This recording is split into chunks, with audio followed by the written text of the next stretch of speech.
Hello, everyone, and welcome to Thursday Night Token Talk with Steve and Rob.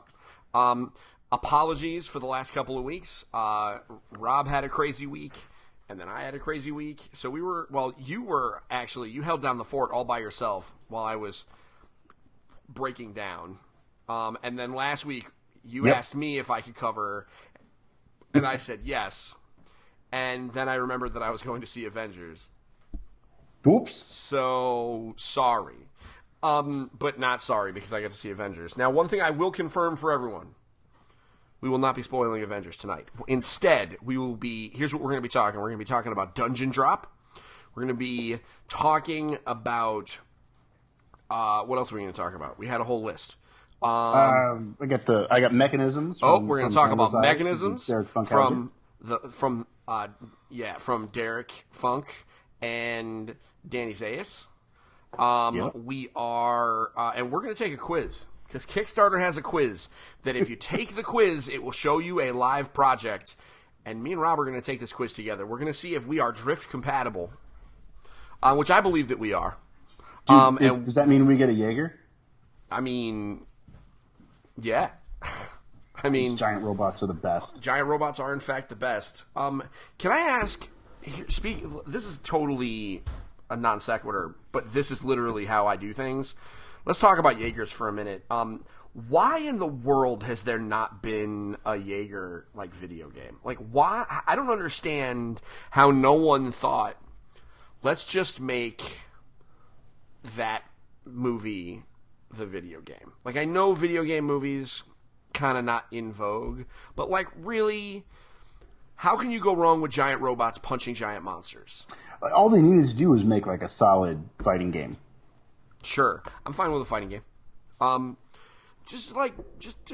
Rip on old God of War and just replace Kratos with a giant robot, and it seems fine. Another non sequitur reminded me of giant robots. I know you did not like the Power Rangers fighting game. No, it's terrible. And one of the reasons you didn't like the Power Rangers fighting game is because the cast of characters was so small. They did just add in 3 more. Okay. And they have done a little bit to try and streamline some of the stuff. I thought it was okay, but you can't have a 3-on-3 fighting game with only 9 characters. It gets a little repetitive. Anyway. Well, it also felt very soft. I don't know. Yeah, but it was $20. So I don't expect Street Fighter out of $20. But I digress. This is Token Talk. We're supposed to talk about tokens, board which games. means just to talk about board games. Those of you excited about War of the Spark, happy War of the Spark Day tomorrow. I have a copy of the novel right here. I know we didn't put that on the list, but I have War of the Spark Ravnica. My cards will be here on the 7th. Ooh, I should probably. Can you send me the email of the person that you talked to? Because I'll send them an email tonight. So, War of the Spark, Ravnica, the book. Evan started reading it. He thinks it's kind of cool. It's neat because it's told from the perspective of a completely new character, which is kind of neat. Oh. So you were wrong initially? It changed. All right. So never mind. It changes perspectives all the time. I haven't read it yet. It starts out from Teo, right? Teo, then it goes to Chandra. Oh, all right. So it changes perspectives a bunch. It does that Game of Thrones thing, switching around. Probably not exactly like Game of Thrones, because I'm guessing it's not as murderous. You have a very special game, because it is from friends of the show, or friends of my show, Phase Shift. They got a Kickstarter coming in June. My hat is all kinds of messed up, called Dungeon Drop. You got a copy of the game, and it came with a box. Yes, because I'm special. Because you're special. Mine came in an envelope, but that's okay. It's just a prototype. And so, why don't you take the reins? Tell us a little bit about Dungeon Drop. I am a huge fan of this game. I think this is we're gonna be buying this in Target in 2 years. So Dungeon Drop is it's a dungeon crawl, kind of, where you have these cubes, these different color cubes, right? Mm-hmm. And to create the dungeon, you literally drop these cubes on the table. And there's cubes that represent monsters and treasures and a dragon and pillars, and then you get characters. So let's see, we got you can be like a dark elf or a wood elf. And the cool thing about this art is everything is being dropped. So everything is falling. And this card has Boblin the Droplin on there, who's the best character ever. But so you have all these different characters, and then when you've got by the way, the art is just on fire. The art is amazingly just cute and awesome.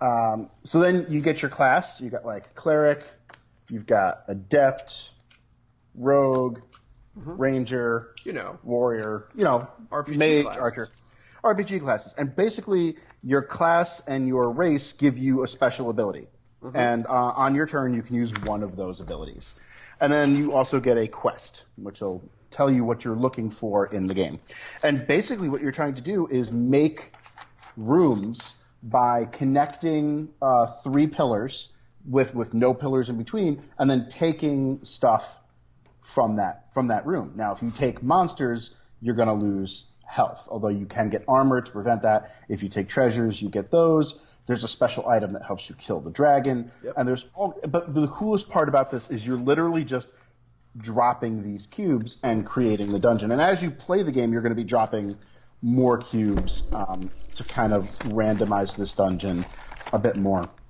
It's really fun. It's fairly light. It's quick to play.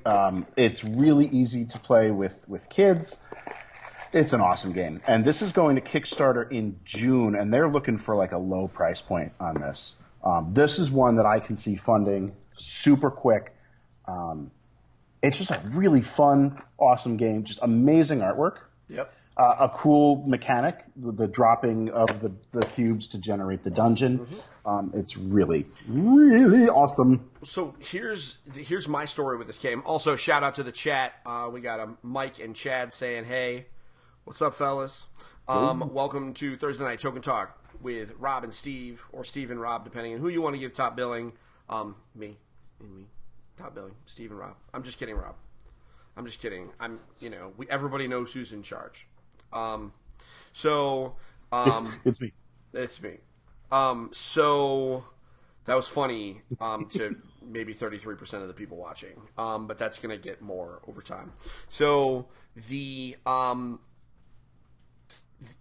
my story with Dungeon Drop is I met Jason for lunch a couple Fridays ago, and he taught me. So we played the game, and literally, this is not even an exaggeration. He taught me, and we played an entire game from the time I ordered my Cuban sandwich to the time that the Cuban sandwich arrived.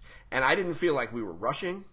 I didn't feel like I was upset. You know how sometimes you play a game and it's super fast and it's not satisfying? Yeah, this is not that. This is just a fast, rapid-fire game. I wanted to play again. I just didn't want to drop the cubes in my sandwich. Also, the sandwich was delicious. But, I've never had a bad Cuban. I'm sure. I've had some. I've never had a bad Cuban. With that said, I can see how you could screw it up.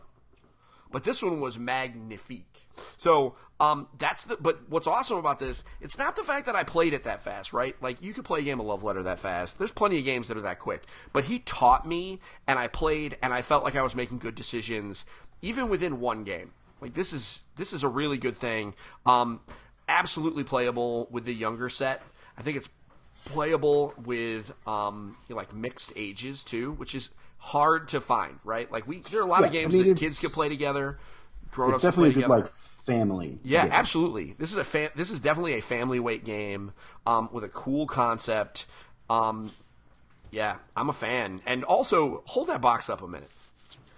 Here was my favorite part of my time with Jason, and I'm sure if he's not watching now, I am sure he's going to watch this later. I spent 15 minutes talking about merchandising that.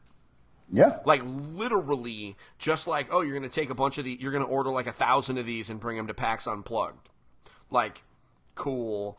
All the different ways that they can put them on, just how cool it would be to see a pile of those stacked up together. And it's cool because it follows through on the theme. It is a cube. The game is filled with cubes. Oh, 1,000,000%. Little Boblin here is a cube. Oh yeah, no, it's 1,000,000% super cool, super light, and it's going to be super cheap. This is going to be one of those things he's talking about. They're going to sell it for, like $10-15 at a convention. Like, that's amazing. This is going to be like one of those impulse backs on Kickstarter because the price is negligible and you're getting an amazing product. Correct. And more importantly, you're getting a unique product. Yep. You know what? There's plenty of really good card battle games, but anybody that has a handful of, if you play Magic, you don't necessarily need another one. But this is a game that you do not have. Right. I have never seen any game like this. And that's kind of like Phase Shift's deal, is they want these games that kind of push the boundaries of what a tabletop game is. And they're looking for those unique mechanics. And Dungeon Drop definitely has that. Yeah. I mean, this is, so folks that are listening, June 4th is their target Kickstarter date. Get out your phone right now. We're going to be here for a little while. Kate in the chat asked a very good question. When does the Kickstarter go live? June 4th.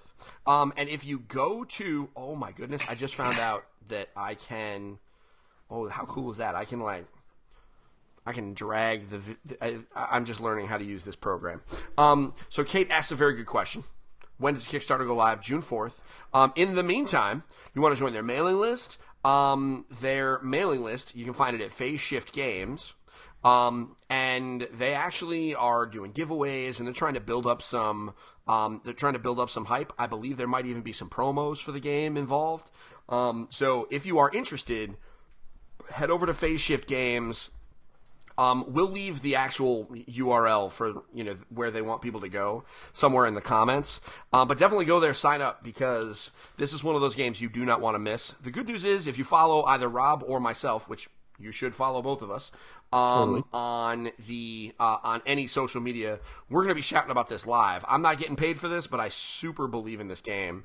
Chad Elkins was asking what program I'm using. I'm using Ecamm Live for Mac, which is an amazing live stream program. Gives me a lot of flexibility, and Rob knows the struggles that I had with making live streams go, and the fact that I'm able to launch this in like 3 minutes, it's crazy. What's up, Mike Malconi? Welcome to Token Talk. Hey, Mike is the designer of Dance Card. Oh goodness, this guy. Yeah. I have been following that game since the minute I saw it. I am so hyped for Dance Card. When is the Kickstarter for Dance Card? That's soon, right? Is it now? It's not now. It is not now, but I have my prototype copy that I'll be filming. I got to film that and actually get that back to Mike soon. Well, you better hurry up. I cannot wait to get my hands on that game when it's all done. Good job on Dance Card. Those of you interested, is Dance Card, is it on his website now? Let's plug it. There's a Facebook community, and what's really cool is that kind of the entire development of the game has been moved along by the community. Michael's always in there talking to the community, asking for opinions. So really the game was designed by him and the community. Mike, don't start your campaign on June 4th. Or do. I mean, I think your games are different enough. But Mike, if you could, because you know your community better than I do, Kate, I think you would be particularly interested in Mike's game, just because it's a super cool, unique concept, and the art is absolutely astonishing. I can't wait to keep seeing that game succeed, because I've been a huge fan for as long as I have known about it. There is a Dance Card "You Are Welcome at My Table" shirt. There is, in fact, a Dance Card "You Are Welcome at My Table" shirt. And we'll put all that stuff in the chat later. But Mike, please throw your URLs in the chat. I know it is. I give you the host's blessing to plug your stuff. All the creators should feel free to do that, because this is all about talking about cool board games. I know we weren't going to actually talk about specific projects, but I do have one that I'm gonna talk about. It's the Dungeons and Dragons one that we were talking about, just because I'm super hyped about it. But the other game we were going to talk about was Mechanisms, which is which is what you have in your hand right now. So why don't you explain that? So Mechanisms, it's from Daniel Zayas and Derek Funkhouser, and it is a party game aimed at the gamer crowd, and it's a very tongue-in-cheek. I mean, the way they marketed this game is hilarious. But basically, you're drawing cards. And let me grab one here. Yes, and you get a mechanic. And so this one here is tile placement. Thank you, and Mike. You have to using the components and whatever else. You have to basically act out tile placement, and somebody has to guess that that's the mechanism that you're trying to do. But what's cool is, so you've got like tableau building and rock, paper, scissors and card drafting. But what's really cool is every card here has an example on the bottom of a game. Mm-hmm. And it has this X, right, with a line. If you get the designer of that game to sign your card, it's worth an additional point. So it's kind of got like a meta thing. So you bring this with you to conventions, you get designers to... So Rob Davio and J.R. Honeycutt for Legacy. Of course. I did not back that campaign. That was a mistake. I'm sure they're gonna sell it at PAX U, right? So I'm gonna be able to buy this thing. What they did is they had put it on Kickstarter, and it didn't fund. So they went through the Game Crafter using the crowd sale mechanism. Yep. So the more people who ordered it, the cheaper it became. Is that still going? It's not still going, but eventually it will be for sale again on the Game Crafter. All right. Well, I'm gonna buy it then. I'm sure it'll be available. I'm hoping they'll have it at PAX U. Mechanisms. It's actually I got my quote on there, and they drew me like a pirate. It was really cool. Yeah. I think here's my thing. I just think you and I are in a unique position to make a very broken version of that game because we know half of those people, so we could just get them to sign it. So it's a very different kind of experience. I can't wait. Also, I think that would pictures of those cards with the signatures on them would be awesome on the gram, as the kids and that really, like, I'm excited just to take this with me to conventions and just see how many of these cards I can get signed. Yeah. So it's almost like a game in itself. I absolutely think so. So, by the way, Mike Malconian dropped his stuff in the chat. Everybody take a look at that. Thank you very much, sir. Yes, EFG would love to give you a take on that. Shoot us a message on our Facebook page. We'll get some homework done. The game is not only visually stunning. Listen, dance card. It's amazing. I believe it's fun. you. Fortunately, I am not a character in the game. Otherwise, my entire presence in that game would be standing in one spot, as far away from every female character as possible. That would literally be my superpower. I'm sure that if there was any kind of area control elements, you just put me in a spot and it just moves women away. That's the story. There is a bathroom. You could like hang. I'll just hang out in the bathroom. I don't know how to play this game. I'm just literally just making stuff up. I don't know. All right, so we talked about Dungeon Drop, which is hype. Yep. Like, literally hype. We talked about Mechanisms, also hype.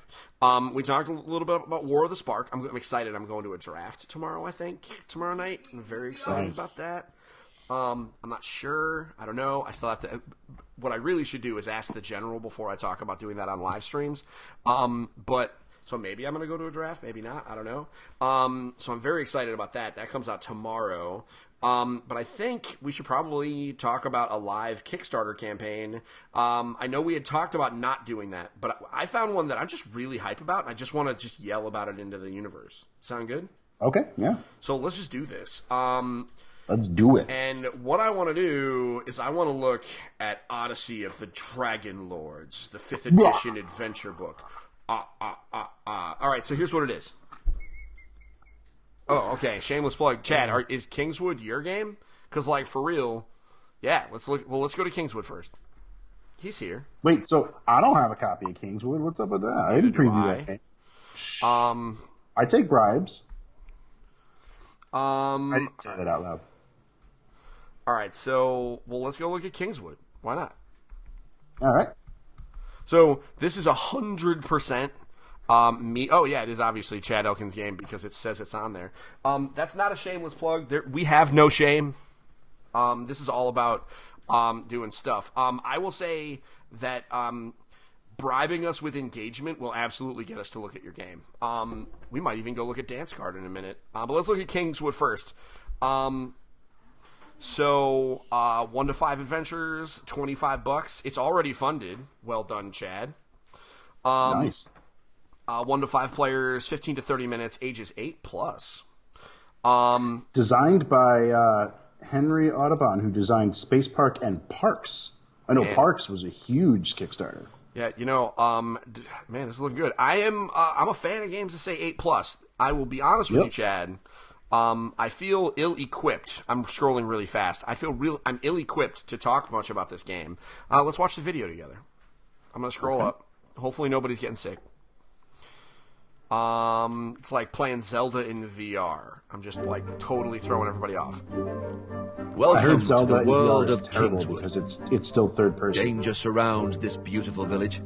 The forest is overrun with creatures who lurk in the shadows and wreak havoc on this peaceful town. To address this problem, the king has issued a challenge to the most prominent guilds. Vanquish the menacing threats that haunt the surrounding forest. The prize? Both fame and glory for your guild. Players will take on the role of a guild leader and direct adventurers to explore the town. I am glad to see Build that, up resources that by this game collecting is a swords, fantasy spell game books, health, and and not gold. something different. When enough are acquired, That would have a name players like will venture Kingswood. into the forest in search of monsters to defeat for both rewards I am and being fame. nice.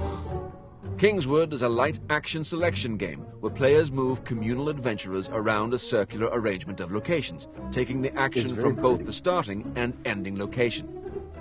Choices made on every turn impact the options available for the next adventurer, because the starting location is blocked for the next player.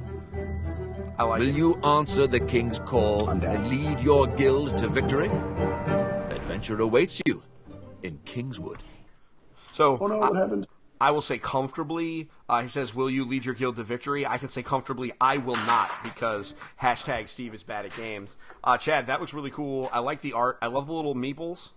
And I love I love action selection games. Oof. I just love it. Dude, it's a Worker great placement looking style Kickstarter. games. Yeah. Going back to what I used to talk about in Token Talk, which is curb appeal. Yeah. This campaign definitely has it. Does all the right things. Yeah, absolutely. Okay, so here's what this is. So the all-in pledge is $40 for a deluxe edition that basically upgrades components. That's the all-in. Yeah, I guess if all in is that's the most that you can spend on the campaign and buy one game. So it's the game with all the applicable stretch goals, and then it upgrades to wooden resource tokens and metal coins. I'm presuming as opposed to cardboard punch ones. It's a no-brainer. And the $40 base game is $25 with free shipping in the U.S. Oh, there's a promo coin. It's kind of nice being able to do these with legit with the look at that fancy. Nice. Fancy schmancy promo coin. That's the king's favor. All backers receive that. That's the start player coin. See, we need more games that And look at the more look at the quality art games on that this. fall into this price range, right? We're seeing a lot of super expensive games and a lot of games that are coming with high price tags that don't have this kind of quality. Yeah. I mean, look at that. There's no reason not to go in for that $40 all in. I mean, I get it if you can only afford the $25, but I mean, if you could swing Legit. it, I mean, going as from I 25 say, to 40 is not bad for all of the deluxe stuff. I mean, as I say regularly on on the primary podcast or on the EFG Daily Commute, feed your kids. Right? Feed your kids like, first. Feed your kids. But once that's taken, we kind of assume that is taken care of by the time we start talking about luxury entertainment products. Yeah, no, I mean, for $40, which is less than some of the game, which is less than some, big box games or whatever, you're getting what looks great. Some of the reviews, I mean, Rado Runs Through is a reputable guy. I am a fan of this. The art looks great. I love the concept. So Chad's saying that they tightened the belt super tight to get it to that point. But that is the price point that's an amazing price point. Okay, so and I wish we saw more quality projects at these price points. Okay, so bear with me while I hide that, primarily just because I don't want everybody to see my password. Hold on. We all know your password is butts123. I'm totally going to make that my password now.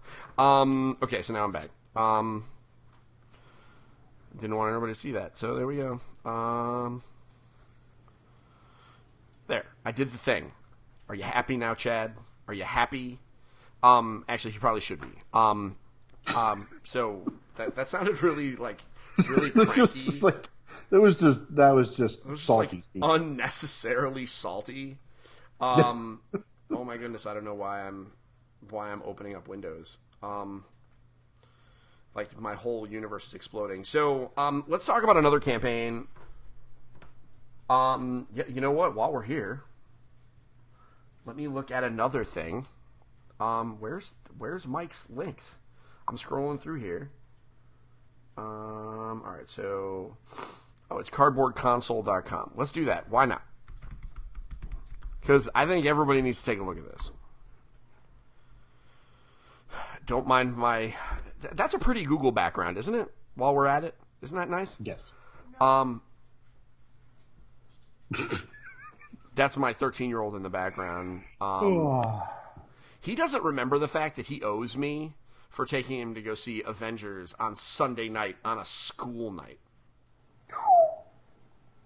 At 7 p.m. is when the movie started, not including 45 minutes of previews.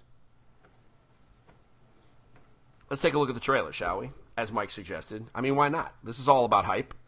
That's right. Hype train. That was more like a boat. And it matters. Hi, I'm Isabel, and I've got to tell you about Dance Card, the cool new competitive gateway game for 2 to 4 players. Dance Card is set during my high school homecoming dance, and includes all the excitement and tension that goes along with it. Standing in the corner and not moving. Each player takes on the role of Literally a student at Saxon High, and the goal of the game is to dance with all 3 of your dance partners. The first player to do this wins the game. But who even are you? At the start of the game, you'll draw a dance card, which shows you the student you'll be playing. You can draw a dance card at random, or pick the character you relate to most. There are 32 unique students to choose from, including yours truly. And each one of us has a one-of-a-kind special ability. Okay, it's time to play. Each player can take up to 2 of the following 4 actions on their turn. There are so many options. First, a player can take Move action, which lets you pick a student on the board and move them to an adjacent location. You can pick any student, not just your own. Then you can take the Dance action. That's my favorite, which lets you roll dice to try and impress one of your dance partners. There's so many ways to build up your dice pool, so think strategically. Then you can take a Chat action with the friends of your partner. Doing this gets you a permanent bonus to dance rolls with that partner, so it pays to be a social butterfly. I'm here. And finally, you can take a Nerve action, which lets you ditch any failure tokens from bad dance rolls, and gets you a few smooth move cards to help you do better next time. Pretty easy, right? But there's lots of room for strategy and a lot of challenges to get in your way. That's a lot of dice. Close friends, pesky rivals, distracting crushes, killjoy chaperones, and other overlapping game mechanics will all affect your dance roll. You can tell Dance Card even has special challenge cards for players who want to play in hard mode. With colorful art and a fun, contemporary theme, Dance Card is a great way to get kids and new gamers into a hobby you love, while still providing a challenge and hours of replayability for experienced players too. Pledge now and hit the dance floor. Oh, they're playing my song! Can I just be real for a minute and say that Zach is me, only he's way more handsome and has way better shoulders? I mean, I'm just saying. So, yeah, that's Dance Card. Coming to Kickstarter, not June 4th, according to Michael, but really whenever he wants, and I'm sure it'll do fine. I'm super hype about this. I know he's been building a community around this game for a very long time. It's got a strong, awesome community. Yeah, I'm pretty hype about this. So I'm sure Mike and I will chat about this one over time. So I'm going to close this. So let's look at Odyssey of the Dragon Lords, the 5th edition adventure book. Fans of our shows and of Token Talk know that you and I are just like 100 yards deep into Odyssey of the Dragon Lords, or not Odyssey of the Dragon Lords, Dungeons and Dragons. I mean, we're all playing them. I'm totally the inspiration for Zach. No, I mean, is there a fat guy with a beard? Because if there is, that would be me. That could be either of us. Yeah, that's true. Yeah, but he's talking about me and who I inspired. So you also have hair. Yeah, I do. I do. That is true for now. I mean, if you ask my kids, anytime I'm sitting near the television, like over there, and they sit behind me, they're like, "Dad, you're going bald," and I'm like, "Yeah, it's true." So we're both playing Dungeons & Dragons. I'm actually running a Curse of Strahd campaign. That is our second game is actually on Saturday. We're going to have a full party. We had 2 people that had to bail at the last minute because of, unfortunately, a illness in the family. And so I made it so that the very first session was the other 4 rescuing the first 2, who happen to be twin dwarves, who are one of them is the tank and the other one is the healer. And so they went through their first session with no tank or healer. Awesome, especially in Curse of Strahd. Fortunately, not as much combat as you would think. So they were probably okay. But one of the characters, this is the best. Everybody listening needs to hear this. One of the characters is a gnomish druid barbarian. Now, here's what you have to imagine. He is right now, because he can't transform yet, because he was a level 1 druid, level 1 barbarian. So really, he was just a dude with a stick, casting shillelagh on it every minute. First off, he is a barbarian. Oh, come on. Yeah, no, it happened.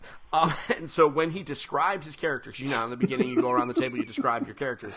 He said, just imagine a gnome in a loincloth that looks like a cross between David the Gnome and William Wallace. Picture it. Picture it. I don't want to. I don't want to picture that. And rounding out the party, we had a bard, we have a dragon. The best part is we have 2 dwarves who are aggressively short and stocky because it makes the joke better. 2 gnomes, because we have the gnomish rogue and the gnomish barbarian. All right.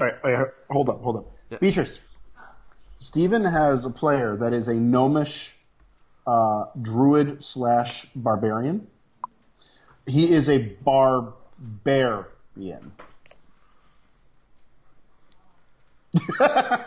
Beatrice just got mad. She was just like, oh. Kate's in favor. Kate's on my side. That's brilliant. So we have 2 gnomes. The other gnome is the rogue. Got some levels of wizard, doing that thing. Basically Lara Croft, only really short. Is basically how that works. Instead of guns, fireballs. You know how that stuff goes. But and then we have a bard who is just an average height dude, and then a dragonborn sorcerer. So it's like, doop, doop, doop, doop. And so they went through they managed to do very well. And so now I have a full party, and we're all in. And the and one of the things that I'm really excited about getting back into Dungeons and Dragons now is that because of Kickstarter, there are a lot of really cool alternate 5th edition games that I can find and that I can just learn a little bit more about without just looking at them on a shelf. Because one of my favorite things about Dungeons and Dragons, just as a thing, is people who take that rule set and kind of twist it and give it their own spin. And so, for example, there was one just a little while ago with like bird people. I backed the crap out of that. It had the cute little budgie owl on the front. It was so cute. It was so cute. That's why DM's Guild is just a rabbit hole. It was called Humblewood. Well, I mean, I'm in my own Kickstarter thing, so it's Humblewood. Look at that bird. Look at that owl. Dude, Humblewood looks solid. And it's not just birds. It's all sorts of I mean, there's a hedgehog in there. But yeah, so that's Humblewood. And does it have people teeth? No, that's Sonic. And he's probably not going to have people teeth anymore. I know Paramount just now are changing it. Which I put the hot take on my own Facebook. I think that is a mistake. They should not do that. So Odyssey of the Dragon Lords. First off, Chad mentioning this is the first time creator. They cheat a little bit, Chad, because this is from the lead designer of Baldur's Gate 1 and 2 and KOTOR. So it's not like this guy doesn't have some, it's not like he doesn't have muscle behind him. And so what Odyssey of the Dragon Lords is, Odyssey is the key word here. This is a Dungeons & Dragons game that is set in basically Greek mythology. At the dawn of time. Well, you know what? I'm not going to read the thing. I'm just going to watch a video of it. Let's just watch the video.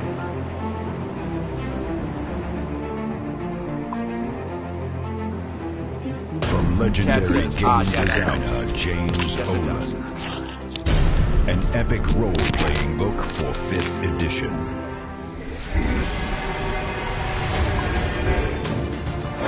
Odyssey of the Dragon Lords.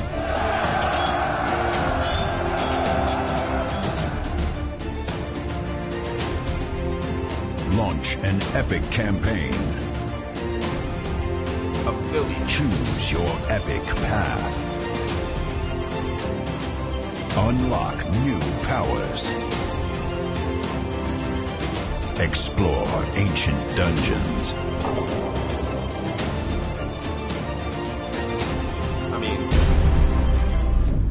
Looks pretty rad to me. Discover the Forgotten Land. Battle new monsters. Brave the Forgotten Sea. And challenge the Titans. Yo, that's a creepy little thing. With writing by New York Times best-selling author Drew Karpyshyn.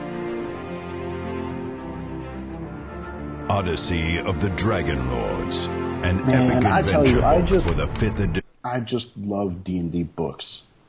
For real, right? Like I know that there's a market out there full of people who don't play. They just buy them because they just love reading and they love good storytelling, or they love reading about the potential for good storytelling. I particularly like this one. I like Dungeons and Dragons books that explore different cultures. Like, man, I loved one of my all-time favorite Dungeons and Dragons settings is the L5R Dungeons and Dragons 3.5 game. Basically adapting 3.5 Dungeons and Dragons to the Legend of the Five Rings universe, like Rokugan, and man, that was such a cool campaign, such a cool concept. And this feels like taking that idea, but just kind of focusing on Greek mythology, which is, what's interesting is Greek mythology is one of those things that a lot of people, like, quote unquote, think they know. But they don't. But, like, man, they're just so deep. You know what I mean? Like, everybody knows, everybody knows some of the basics. But there is some deep, deep stuff with, like, some of the monsters and some of the other stuff. I'm a big fan of this. I loved some of the art, like the Titans, and the map was very nice. Also, what this could be a really interesting synergy because this comes out on let's see, this is expected in July. So well, that's the digital. When's the hardcover? September. Okay, so that's actually a good thing, right? So the physical. So it's coming out in September. In May, the Dungeons and Dragons campaign. The campaign book that is going to feature their nautical rules, like their sailing and like those will be out by then. And what that means is you could have this and that, and you could kind of pick and choose which. It'll give you more options for how to deal with naval combat and being on a ship. So you'll have more choices, because that's the thing that I'm a fan of, right? Just pick and choose. At the end of the day, you got a stack of books. You're the players. Figure out what you want. Having more options for that, it sounds like just a really awesome idea. And if you looked at that map from, I don't know if they have a picture of the map anywhere else on here. I'm going to scroll down real fast. So forgive me. Doesn't look like it. Nope. But the Kickstarter had just a ton. Well, first off, let's look at this beastly looking thing. The Kickstarter had a ton, or rather the map had a ton of small islands, lots of adventures you can go on. That sounds great to me. What do you think? I'm 100% down. And I love that we're getting these big books now. Like we're getting campaign books, you know, these standard $60 campaign books. Yeah. We see them time and time and again now, and it's nice because it's cool to go online and grab like a $2 adventure or a subclass, but it is nice to have a whole hardcover book on the shelf that you can flip through. Yeah, absolutely. Even if you're just taking a monster from it, or even if you're just reading it because you think it's rad, which, by the way, this is freaking rad. So the Kickstarter, let's see here. If you like PDFs, I struggle with PDFs for these kinds of games, for role-playing game books. But if you're down with a PDF, $25, very much not. I mean, that's not bad. And then for $60, you get the hardcover adventure book, the softcover player's guide, and then digital versions. That's kind of rad. $80 gives you a little bit more, including an Odyssey GM screen. So this is pretty rad, man. Stats for Cerberus. How about that? That's hardcore. That's rad. Okay, so that's Odyssey of the Dragon Lords. This campaign has already funded by like a lot. And it's got 13 days to go, so they've definitely got more stretch goals happening. So yeah, that's Odyssey of the Dragon Lords. So let's take our quiz. So here's what's happening. Kickstarter is 10 years old, which, by the way, I struggle with even like fathoming. Right? Like, how old does that make us feel? Like, ugh. You know? I'm old. Yeah, we are old because Kickstarter is 10. So here's what we're going to do. That would make it in 5th grade. Sounds about right for the quality of some of their decisions. That just makes me feel even more old. So we're going to take a quiz. And the quiz is going to match us up with a live project that they think we will love. So the key is, Rob, that you and I have to come to an agreement. Okay. So, because we are drift compatible, or at least this is verification of it. So, which green object is the best? They've got this little succulent here, a gummy bear, scissors, a Rubik's Cube, a crayon, or a hot pepper. Initially, before we do that, Chad wants to know, what was y'all's first campaign that you backed? I'd love to hear people's thoughts in the comments. I don't know, but I can find mine was out. a card game called Purge. Oh, yeah, I know mine. Mine was, what was the name of it? Myth. My first one was Myth. Yeah, that massive. Oh, wow. The massive one. The D&D thing. Mine was it was supposedly a card game that emulated a real-time strategy game called Purge. And I've never played it. Same with Myth, because I'm so intimidated by it. I just have 3 giant boxes of miniatures in my house, but I'm too afraid to play. Chad is saying his was building a RoboCop statue in Detroit. Okay, I'm going to be real. As far as the 3 of us go, that is the coolest thing. That is the coolest. Did they actually finally build that? I hope so. I also, I'm not sure what else I backed. His first board game was Alien Frontiers. Don't remember that one. All right, so back to that was the 4X card game. Oh, okay. I think. No, that was Alien Artifacts. I don't know what Alien Frontiers was. Yeah, I don't know. All right, Green Things. Green Things. So here's what we got. A little box of succulents, a gummy bear, scissors, a Rubik's Cube, a hot pepper, or a green crayon. I am torn between the hot pepper and the gummy bear. Okay, I would prefer the gummy bear. I think I would go with gummy bears are one of my favorite snacks, especially Haribo gummy bears. So we're going with the gummy bears. All right. So All right. What did you do for your last birthday? Okay. So our options are communed with my favorite earth work, MacGyvered a machine to blow out my candle. Can we just talk for a second about how MacGyvered is an actual verb that people understand? I'm okay with that. Yeah. I don't measure time in hours, days, or years. I failed another battle royale mission with friends, rage karaoke, or stayed in with a book. I did none of those things. Okay, well, we have to pick one that's a joke. So Okay. I'm going to say I don't measure time in hours, days, or years because I have ADD and I forget about time all the time. So that's what I'm going to go with. I'll go with that. I measure go time in levels. You're also all right. That's fair. Also, you're old, just like me. Yes. Okay, so I prefer creative experiences that reflect beauty. Leave me saying, "What was that?" Involve popcorn.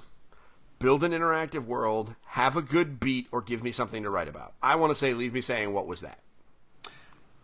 I would say that, or give me something to write about. So I'm cool with what was that? All right. What was that? Okay. Mike Moconian, by the way, said that his first thing that he backed was a deck of playing cards with Fabergé egg designs on the back. So That's kind of cool. not the coolest thing, but I think that is neat. I have always wanted to back a deck of playing cards on Kickstarter, but I have not found one that I particularly gave a damn about. I like them, but I don't use regular playing cards. I always see these awesome decks, but I really don't use them. Yeah, true facts. Pick a Kickstarter office dog. Why not a cat? There's no cats. There's no golden retriever either. Nope. How about this, like, angry-looking one? I like the Chihuahua. derpy one with its tongue hanging out. The derpy one? I'm down with the derpy one. Yeah, it feels very We'll go with that one. Kickstarter-ish. Let's go with it. That fits with Kickstarter. What is the most weirdly satisfying sound? Opening night chatter, the whir of a 3D printer, a vintage projector starting up, the level up noise, needle hitting a record, or pages flipping in the wind. The level up noise, obviously. The ding in World of Warcraft is iconic. See, I'm torn. I'm torn between the record, the pages of the book, and the whirring of an old projector. Really? Those all sounds that are like from my childhood. Level up noises are okay. Later, Mike. Later, Thanks Mike. for watching Table Talk, Token Talk with Steve and Token Rob. Kate says the first thing she backed was imbue a portable glass container with a magnetic basket for steeping and drinking tea. That sounds actually kind of rad. I'm a big okay, tea so I guy, so guess that's interesting. Because you've been going with what I've been going a lot, we'll move. Let's go with the book. The book. Pages flipping in the wind. Yeah. Oh. Like that. You're hardwired for tech. We've tried turning it off and on, and actually that worked. You certainly won't need any IT help to back this project. So let's click on it. It's Factor, an ethical social network. They want to open a social network with $50,000? So many people have tried to do this and failed. There was Diaspora, which was supposed to be amazing. There was Elo, which was supposed to be amazing. They all just failed. I don't think you can topple Facebook at this point. Even with knowing how corrupt Facebook is, you still can't topple it. Well, I mean, the thing about Facebook is, and it's funny that we're saying it while we're on it, While we're streaming on Facebook. is that, like, I'm pretty convinced that eventually somebody there's going to jail. Oh, yeah. And then it'll kind of course correct. But it's got the people. What's the saying? The heaven's got the climate, hell's got the people. Yeah. I mean, as long as like all of your obscure old relatives and long lost friends are on Facebook, you can join as many cool new ethical social platforms as you want. If it doesn't get the people, then it's bunk. I don't disagree with you. This definitely did not come out as fun as I was hoping. Because, I was hoping that it would show me, like, a graphic novel. And it's like, here, have an ethical social network. With that said, I think it is kind of neat. Let's see here. It didn't give us a tabletop game. It did. Well, I mean, it wasn't supposed to necessarily. Oh, my goodness, it died. So you killed it. Facebook's like, uh-oh, we got to shut that down. I was hoping that, like, one of the levels that you could back it at would give you, super, like, some kind of, like, advertising advantage on it. Because, there could be arbitrage in being one of the first board game websites on a new social network for the 6 months that it lives before it dies. That's right. But... yeah, so there we go, folks. Factor, the ethical social network. Really, all Facebook has to do to change everything is just start charging $1 a year. And if they do that, then they don't have to collect data anymore. They will make billions of dollars every year, and everyone will be happy. Yep. Like, legit, just charge $1. And I know people will be like, I wouldn't pay that. Listen, I would pay $1. If they told me that they would charge me $30 and I could play an audio track every time someone came to my page, I would pay $30 a year. I'd pay $100 a year if I could play if I could have an episode of my podcast play every time somebody came to my Facebook profile. Easily. Yep. So yeah, that's Factor, an ethical social network. That was kind of a failed experience for us because we were hoping they would show us a graphic novel, or like something cool, or like a jellyfish aquarium or a potato salad. I actually did see there was a jellyfish aquarium that was on the Kickstarter a while ago, and that sounds awesome. Like, I would love a jellyfish aquarium because apparently you don't even need to do anything with it. It just, like, the plankton, like the stuff in the water, just you leave it in sunlight and the algae grow and it feeds on that. I'm down. That's kind of like my shrimp tank at work. Yeah. So that I think that's enough, guys. This has been Token Talk, Thursday night Token Talk with Rob and Steve. We hope that you guys have had a great night. Rob and I always have fun doing stupid Facebook stuff. Rob, why don't you tell everybody where they can find you? Well, of course, as usual, you can find me on the web at pawnsperspective.com. And you could search social media for Pawns Perspective, Facebook, Twitter, Instagram. I've got a Patreon, which I'm going to start posting some D&D 5e stuff to for patrons while I work on it. So you'll get early access to a new way to generate dungeons that kind of gets rid of the mundane exploration of hallways. A cool set of dire beasts, and a new paladin oath that I've been working on. Yeah, sounds great to me. You can find me and my crew over at EngagedFamilyGaming.com. You can also find us on our Facebook page. That's Facebook.com/EngagedFamilyGaming or EngagedFamilyGaming.com/Facebook because we're fancy. We got all sorts of fire hitting our page every day, including family-friendly breaking news, thanks to some of my guys. Chad, have a good night. We've got our community manager posting awesome stuff. And I am on altogether too many podcasts, and they all get posted there. So definitely, we are on the path to 2,000 likes on our Facebook page. That's what we're trying to do. Awesome. We're going to try and get there. So if you're listening to this and you haven't liked our page yet, please go like our page. I should have said that before Chad left. So yeah, if you haven't liked EFG yet, give our page a like because we're on the way. We're on the way to 2,000. So, Rob, we'll be back next week because there is no movie release next week. That's right.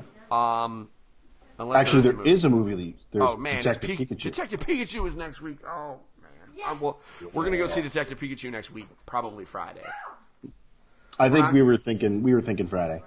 I got to do it. I got to see it. Chad, so I backed your game. You backed my Facebook page. And like my Facebook page more. Like it twice. But only click once, because if you click twice, it unlikes it. Yeah, that's it. That's how I bribe people. I back their games. Nice. That works. So, I mean, it's, whatever. So, everybody, you have a great night. We will see you next week. Maybe we'll have, maybe in 2 weeks we'll have impressions of Detective Pikachu. I don't know. Nice. Who knows? Until next time, folks, have a great day. Oh, that's right. Chad does actually already like my page. I remember it now that I see the name. So, well, thanks anyway, Chad. I appreciate all that. I finally paid you back. Everybody, have a good night. We'll see you next week. Later. Bye.